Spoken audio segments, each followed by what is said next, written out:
Mr. Speaker, I rise from this side of the House to give my contribution to Budget 2020 under the theme A Plan for Prosperity, presented to this Honorable House on Wednesday, 9 September 2020. Mr. Speaker, I join with my colleagues on this side of the House in expressing congratulations to you on your selection and appointment as Speaker. In the same breath, I offer congratulations to our new cadre of members of Parliament and those who returned on both sides of the House. I do look forward to us working in the interest of all Guyanese to realize the good life APNU and AFC advocated for under the astute leadership of His Excellency David Arthur Granger. Mr. Speaker, you will agree with me that the debates on Budget 2020 being done at a time when our nation is still experiencing high racial tension after the 2nd of August 2020 declaration of the general and regional elections, of which many Guyanese are still unhappy and shocked of the results after the national recount, which has proven massive electoral fraud.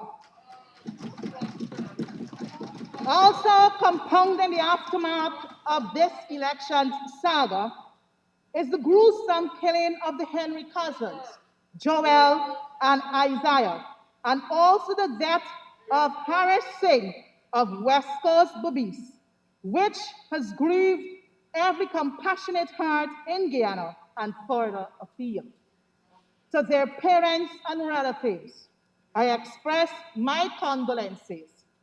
As responsible legislators and representatives of constituents and constituencies, we must ensure that justice is served.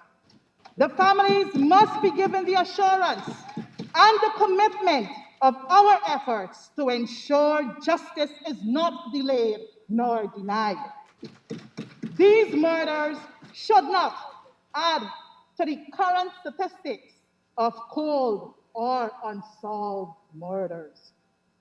At this time, Mr. Speaker, I would remind the Honorable House of the vision of His Excellency Brigadier David Arthur Granger on a united Guyana, where we live the reality of our national motto as one people, one nation, forging onwards one destiny. To ensure the manifestation of this vision, Mr. Speaker, after the May 2015 general and regional elections, he created the Ministry of Social Cohesion with the mandate to ensure cohesiveness, healing, and reconciliation at the individual, community, and national levels in our nation.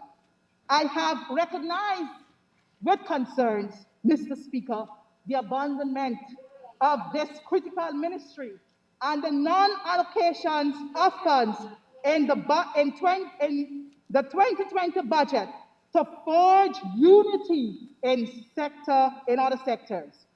This proves that this illegitimate government has no interest in bringing Guyanese together. And I repeat, this illegitimate government sitting on the opposite side of the House has no interest of forging unity in this nation. Mr. Speaker, this 2020 budget before this House for our consideration is one deemed by the illegitimate People's Progressive Party Civic, the biggest budget and an emergency one. In my close examination of the budget estimates, I am gravely disappointed. How can a party in government boast about caring for its citizenry, and yet little or much attention is given to address the global pandemic COVID-19 that is ravaging our very small population at an approximate mortality rate of 7.8 per 100,000 population, and a case fatality rate of 3%. These numbers are quite alarming for our country. Prior to this government ascent to office, Mr. Speaker, they deemed the effects of this pandemic a hoax on Guyana.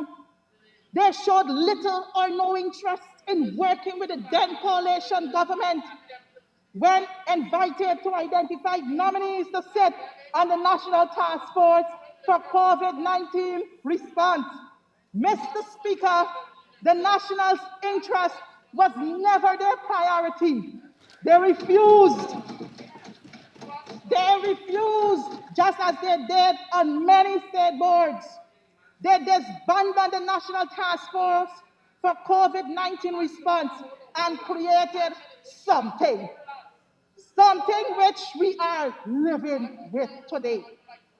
The daily statistic reveals an increase of cases, which unfortunately included members of his honorable house.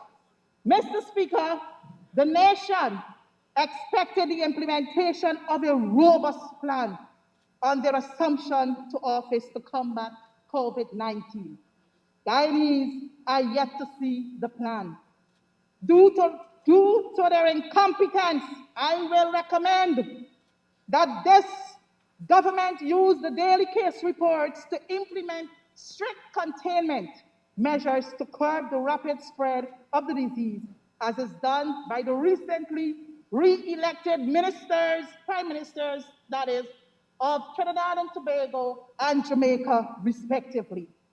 On the other hand, Mr. Speaker, during the past few days, the members on the other side boasted that this budget before this House was completed in a mere 21 days.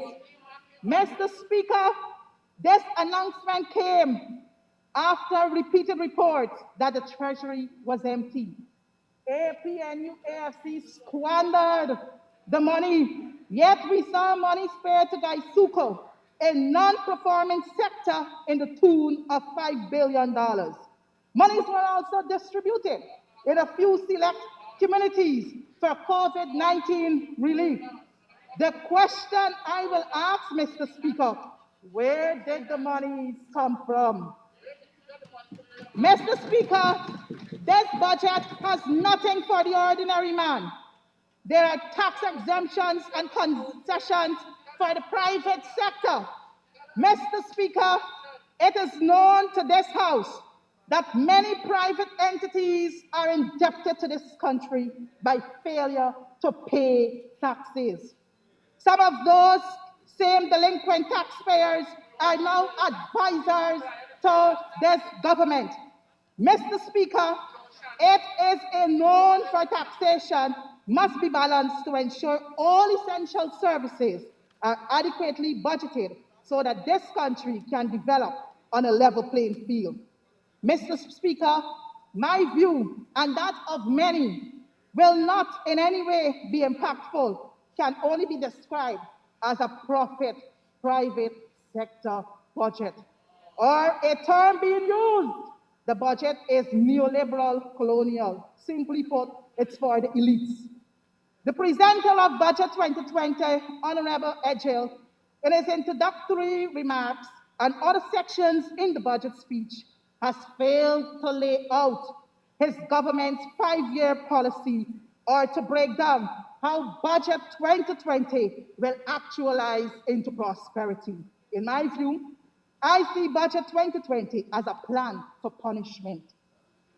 Sir, it will be remiss of me not to remind Guyanese that during the APNU-AFC administration, 5 budgets were presented to this nation by the then Minister of Finance, Mr. Winston Jordan. These budgets were people-centered. They focused on ensuring the fulfillment of the good life for all Guyanese. Mr. Speaker, on the APNU-AFC ascent to the leadership of this nation on May 2015, the first well-thought-out budget was presented on 10th of August 2015. It It provided Guyanese with a clear vision, themed, and I quote, the good life in a green economy, unquote. And this is referred to in section 4 of page 15. Mr. Speaker, Image 2020 was a reflection of the APNU-AFC government's confidence in our people to function with a one nation mindset and to build this great land of ours to the benefit for all, despite race, ethnicity, religion, or creed. It envisioned sustainable socio-economic development, good governance, and human safety within a green economy. Under data administration, we are all tasked with realizing the vision of a good life for all who live within our nation. And we, the APNU-AFC coalition, over the past 5 years, have set the foundation for sustainable socio-economic development, good governance, and human safety in a green economy. Mr. Speaker, I will now share with Guyanese across the length and breadth of our 214,970 km our vision for the cooperative republic in the year 2020 by comparing Budget 2020 presented by this PPPC administration. Sir, it lacks vision. It lacks futuristic capabilities and is totally out of reach for an ordinary man, which we on this side of the divide consider to be the real man. Mr. Speaker, I have the distinct pleasure I had the distinct pleasure in serving as minister within the Ministries of Public Infrastructure and Communities, with responsibility for housing, respectively. For the purpose of my presentation, I will briefly share the coalition's achievements, since we are being lectured by the honorable members on that side of the divide that we did nothing, and they have inherited poor infrastructure. Sir, all of us in here and many Guyanese have testimonies of the coalition's 5 years roadship. The honorable members on that side of the divide should continue to bury their heads in shame. What they failed to deliver in 23 years, we were able to do so. My colleagues, in their respective presentations, highlighted many of the coalition's achievements in 5 years. But Mr. Speaker, as I'm on this point, allow me to quote the famous biblical verse taken from Matthew 7, verse 5. Thou hypocrite, first cast out the beam out of thine own eyes, and there shalt thou see clearly to cast out the mote out of thine own eyes. For my presentation, I will briefly highlight a few achievements under the Ministry of Public Infrastructure.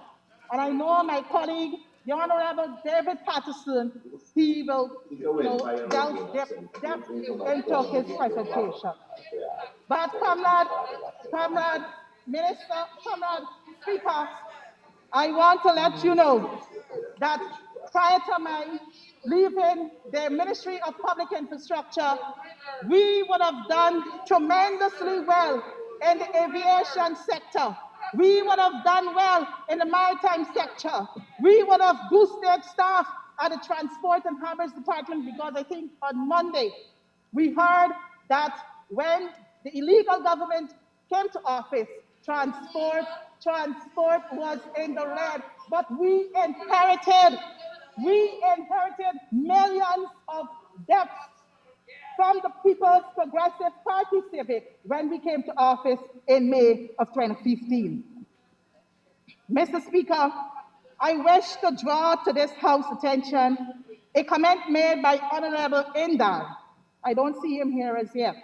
3 days ago, the honorable member reported on the sea defense at Content Myconi regarding the performance of the following contractors: BK International and M&D Construction.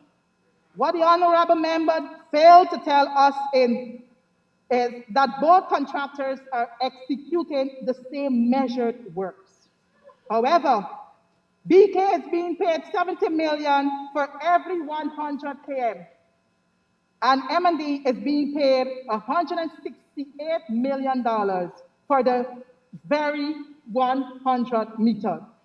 Therefore, Mr. Speaker, it begs the question whether the additional 100 million does constitute corruption. Grateful for the honorable member to respond. Mr. Speaker, I now turn my attention to the Ministry of Communities, the Department of Housing, for which I had a short stint. So, but comrade Speaker, it seems to me that the honorable member knows a lot. I don't mind giving up 2 minutes of my time for him to say how many house lots I have. He has two members who are serving ministers in the Ministry of Housing, and the evidence is there.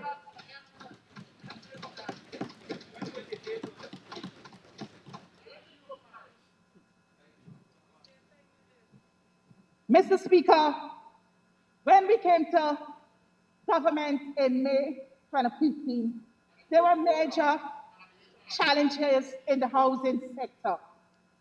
But because of the decrease in the government subvention and the sale of lands to private developers, we were able to still provide many units by way of housing units and also house lots.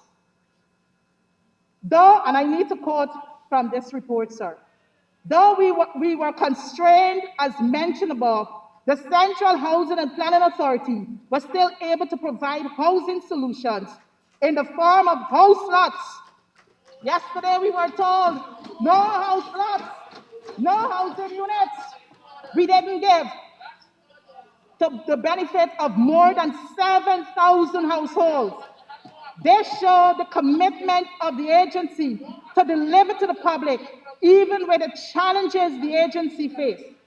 These lots were allocated mostly on the coastal regions of Guyana, with the majority of the allocation in Pomeroon, Demerara Mahaica, Region 4, Mahaica Berbice, Region 6, and East Berbice Quarantine. Mr. Speaker,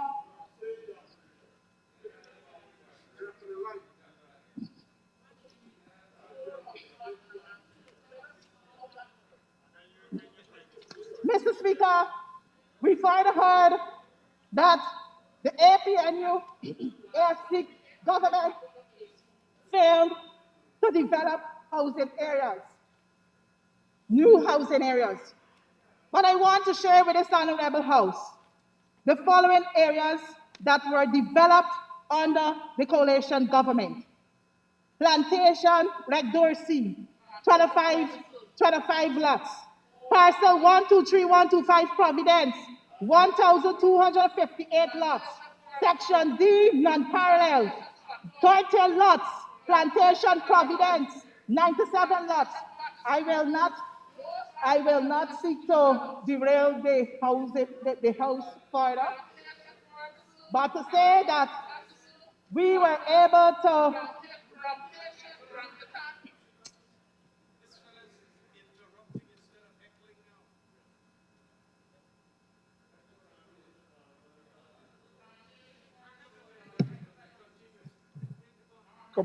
Comrade Speaker, the honorable member was forced to discontinue her presentation because she's being distracted now. It's not heckling, but it's rather shouting from the honorable members. Could you please address it, sir?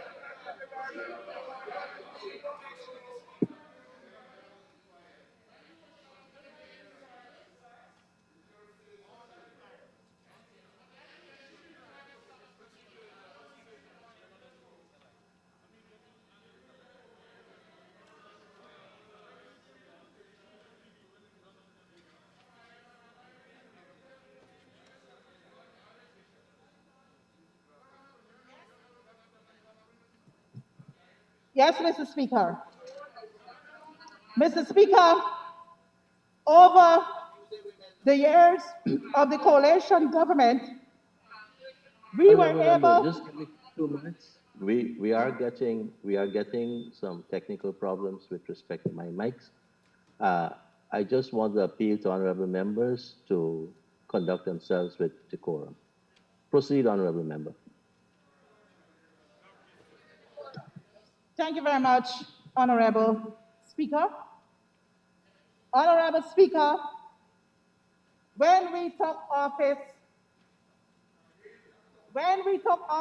in May of 2015, between May 2015 up to the time we demitted office, we were able to hand over 27 housing areas to the respective local authorities. Okay. 27 housing areas to the respective local authorities. In Region 3, we handed over 6 areas to the LAP, Parafate, and Good Intent NDC. In Region 4, we handed over 30 areas to the Haslington NDC. In Region 7, we handed over 3 areas to the Bartica municipality. And in Region 9, we were able to hand over 4 areas to the local authority area. Madam Speaker, this is evident that the coalition was committed to the empowerment of local democracy.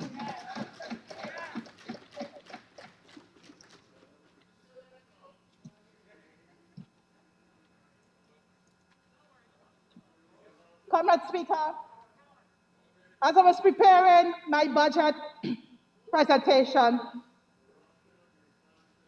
I was able to go to the answer of Thursday, 27th of January 2011. And I recall my honorable colleague in 2011, the Honorable Aubrey Norton, asking the question whether proper planning is impossible under that administration at that time. Since it had no plan use, it is well high impossible to have a cohesive housing development plan if you do not have a proper land use policy. Mr. Speaker, it gives me great honor and pleasure this morning to report to this National Assembly that the Central Housing and Planning Authority was able to conduct a planning forum on the 28th and 29th of March 2017. And the critical output from the 2-day forum was the submission of the National Planning Forum report by Christopher Toppin and who was the facilitator. This report discussed the evaluated Guyana's existing planning system and highlighted the framework for a reformulated planning structure for the implementation. Further, the report provided a proposed action plan that itemized priority areas for implementation. Mr. Speaker, we were also told that there wasn't any national housing strategy, and this was far from the truth. This was far from the truth, Mr. Speaker. We were able, as a concerned government, to conduct an assessment of the housing sector to determine what is causing many unoccupied lots. And because these are lots that are areas that we would have inherited from the People's Progressive Party Civic. And these were the challenges facing the Guyana's housing program, of which my friends on the opposite side of the House are well aware of. Low take-up in housing schemes, cost of financing, inadequate public infrastructure and services. the need for a strategic planning, and I've just referred to a document that was done in March of 2018. The need for a revision of the current configuration of processing applications. But Mr. Speaker, I wish to bring to this honorable House attention that we heard over the past couple of days that the government did absolutely nothing for the housing sector. But when we took office, we met many houses that were constructed at 1,000 homes. There in Perseverance were unoccupied, they were defective, and we spent billions to fix those houses. But comrade minister, comrade speaker, allow me to say this too, that many of the housing schemes that we inherited from the People's Progressive Party Civic, I need for you to take a drive to Tushen on the east bank of Essequibo. Take a drive to Diamond. Take a drive to Westminster in Region 3. Take a drive in Eccles, and you will see the deplorable state of roads. That is why, Comrade Speaker, many of our people would have failed to start their construction because of the poor infrastructure that the People's Progressive Party Civic would have given to them.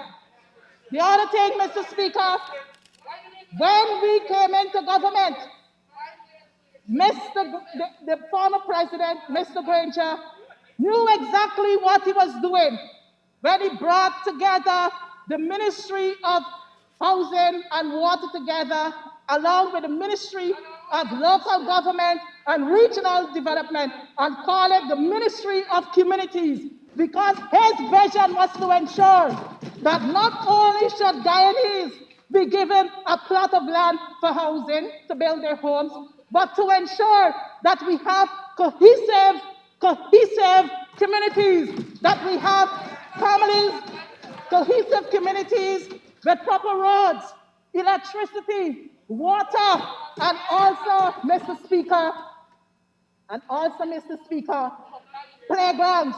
I want you to take a drive to the back of Perseverance, where we constructed in excess of 384 houses in many styles, the two-flat, the bungalow. We even catered for those persons who are disabled, a plan that the PPPC never had for the housing sector.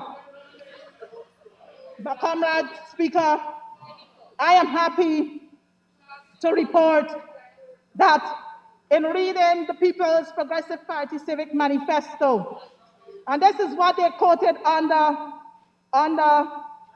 their manifesto. One of the hallmarks of the People's Progressive Party Civic have been the housing program, providing affordable housing to all Guyanese.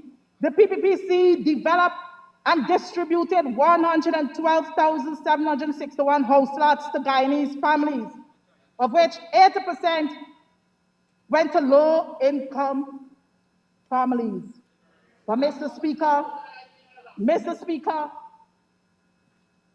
we had a financial assessment was done of the Ministry of Communities.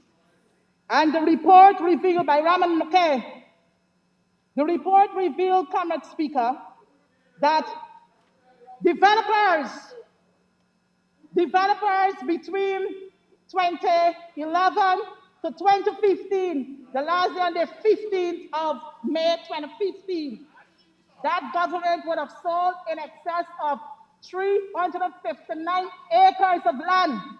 And if you're to do the math, Mr. Speaker, 1 acre would give you an average of 5 house lots. So let's do the math. 359 by 5 would give you in excess of 1,500 house lots that could have gone to poor, low-income families. But comrades, These lands, these lands were sold to developers, in some cases, on the market value, right? And these very outlets, come at speaker today, have not even seen one development, whether road, electricity, water, or even the construction of houses. Thank you, honorable member. I would like to see you get some more time to conclude. So can someone Thank you. Comrade Speaker, I do move that the honorable member be given 5 minutes to conclude our presentation. the extension? Thank you very much, honorable member. Honorable member, you have 5 minutes to continue and conclude. Thank you very much, Mr. Speaker. Mr. Speaker, I will now take my attention to, to the water sector. And I want to report to this honorable House, Comrade Speaker, that many of the areas that are currently having water are now having water for the first time. And it's under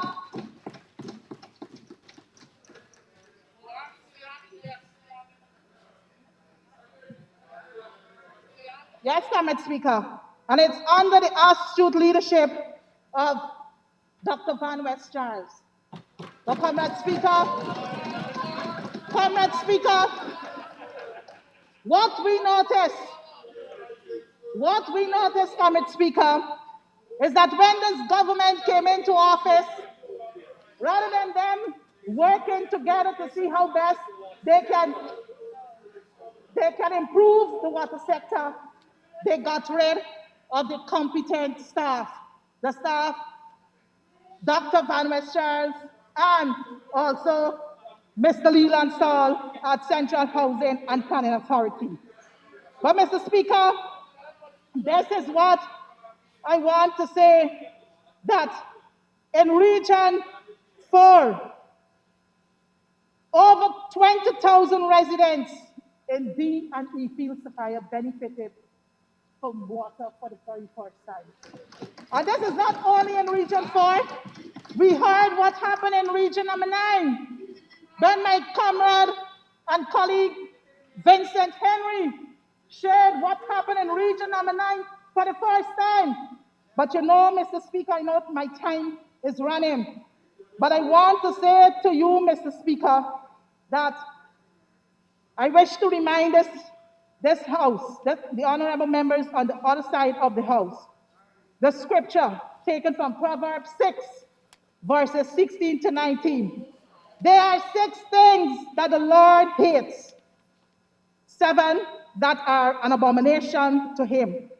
40 eyes, a lion tongue, and hands, and it goes on and on. Mr. Speaker, in Budget 2020, we have been told of the many measures to help the less fortunate. But what is of concern to me, Mr. Speaker, is that what is of concern to me, Mr. Speaker, is that they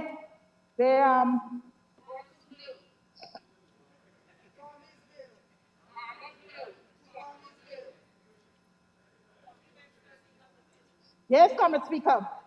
What is of more concern to me, Mr. Speaker, is that this government was accused of political gimmicks when we distributed house lots. But it is the ordinary people who benefited from those house lots. The public servants, the single mothers, the nurses, the teachers, those are the people who benefited. And to hear my honorable members on the side of the House saying, when they came to government, that they're going to refund those people their monies, it's an abomination. And I'm saying here to the people of Guyana, you have a right to proper housing and accommodation, and you must not accept any refunds from the Ministry of Water and Housing. It is your constitutional right, and it is the right of the government to ensure that proper housing is provided for our people. Mr. Speaker, the measures, the measures I wish to give my recommendation. In the high anticipated performance of our economy, due to the new resource that is oil, I would like to make a few recommendations. One, that an additional 5 billion should be injected into the housing sector to ensure that the already available lands in the following areas are developed so that the persons can commence construction. Budget 2020 failed to address the reduction in VAT, an extra burden which was introduced by the People's Progressive Party Civic in 2007. Promises were made some years ago by the then PPPC administration to establish a committee to review the VAT. But you know what, Mr. Speaker? It is under this administration, our administration, that we were able to see the reduction in the VAT. The other measure, the government is saying that, they will, the people will get monies back into their pockets because they're going to subsidize the electricity and water. But we know, Mr. Speaker, that many persons, many of the elderly folks who live in Regions 1, Regions 9, some parts of Region 2, they will not benefit from the subsidies for electricity nor water. Mr. Speaker, there should be an additional 25,000 grant for each household. The most vulnerable should be given an additional 10,000. Public servants must be given a salary increase for 2020. How can you say to public servants, you have no increase to get? How can you say to public servants that you have to go to bargaining before you decide on a percentage to pay public servants? Pensioners must be given an increase for 2020, whether an incremental approach on the 5,000, which they will receive in 2021. Mr. Speaker, in conclusion, I wish to categorically state that I cannot give my support to Budget 2020 for the reasons advanced, and to suggest that the government should seek to amend the figures and the reasons as outlined in the measures. I thank you, and may God richly bless us all.